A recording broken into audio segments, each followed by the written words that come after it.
mas eu me identifico muito com a filosofia do Platão. Eu acho que talvez ele seja um dos pensadores mais necessários para o nosso mundo hoje, Sim. né? Que é o reacender a nossa abertura, né? O nosso olhar para as coisas mais altas, que não são tão concretas. Que não são materiais, né? Exato. Então, cara, o Platão é tipo...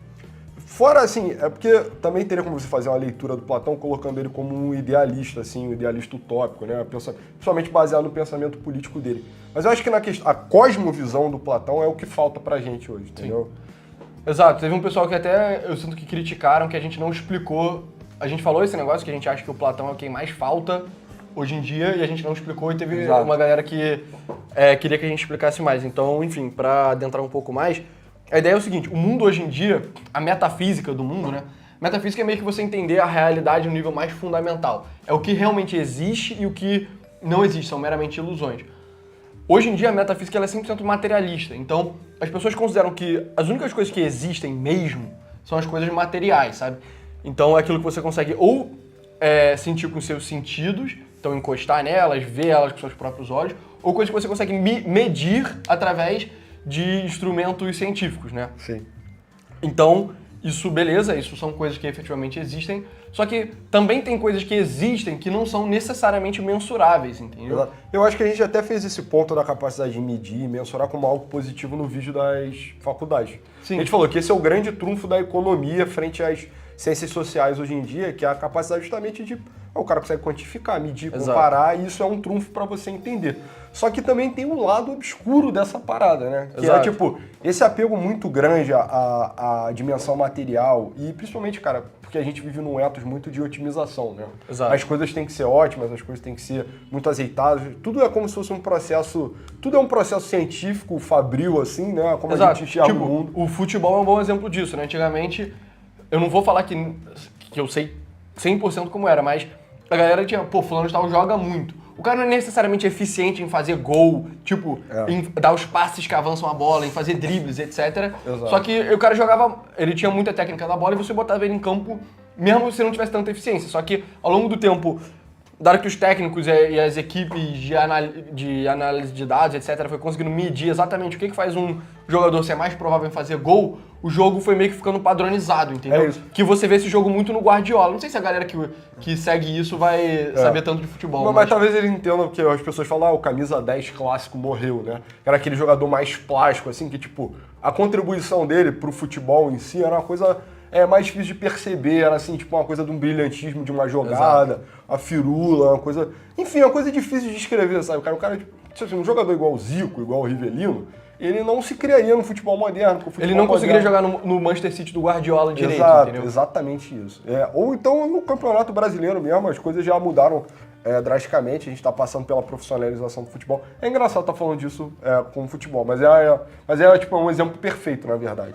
E, cara, é um pouco que a gente... E aí é aquilo, né? O pessoal, eu quero voltar pro futebol old school, né? Eu quero camisa 10, eu quero camisa 9, eu quero lateral jogando adiantado. É um pouco do que a gente entende, só que em termos de sociedade, de visão global, entendeu? Exato. Porque as coisas têm que ser menos... Elas têm que ser menos ótimas olhando para baixo, né? Tipo, as coisas têm que ser menos azeitadas ou eficientes aqui embaixo, porque você perde coisas mais altas. Exato. Mas só pra fazer um comentário, isso se aplica muito bem pro futebol. Por quê? Porque o futebol tem um objetivo muito claro, que é fazer gols. Sim. Então você consegue otimizar o futebol para fazer gols e seu time vai ganhar mais. Agora, na sociedade, não é óbvio qual é o parâmetro pro qual você deveria otimizar, entendeu? Sim. E o pensamento religioso deixa muito claro de que não... Tipo, a coisa que você deveria otimizar deveria ser Deus. Só que Deus é uma coisa que ela é...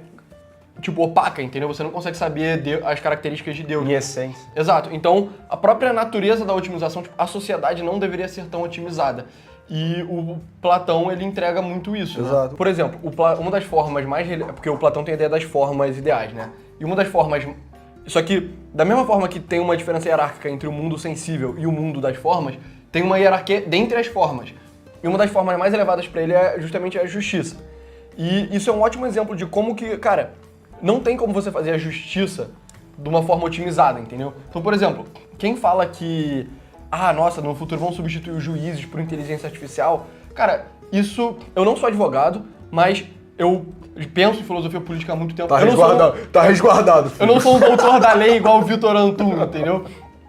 Mas, enfim, eu penso sobre isso há muito tempo já. Eu digo, cara, você dizer que um juiz consegue ser substituído por uma máquina demonstra que você não entende em absolutamente nada o que significa a justiça dos homens e o que significa o papel do juiz. Porque ele tá justamente...